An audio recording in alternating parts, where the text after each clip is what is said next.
Det hedder så, at det ikke er Jakob Bertelsen, der er den eneste, der kan tage en flødehavarts. Lasse, go! Jeg kan sjovt nok ikke lide ost.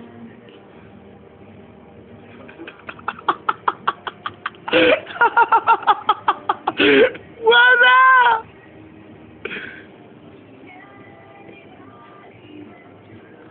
Smager den okay? Nej. Det er alligevel 400 gram, Lasse. Men du har jo også en frøsnapper.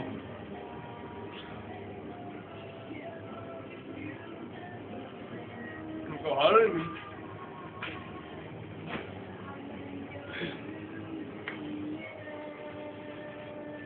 Det er vildt bider, du tager. Hvad må du stange til, at man kommer igennem det? Sådan. Vi holder en kort break og kommer snart tilbage.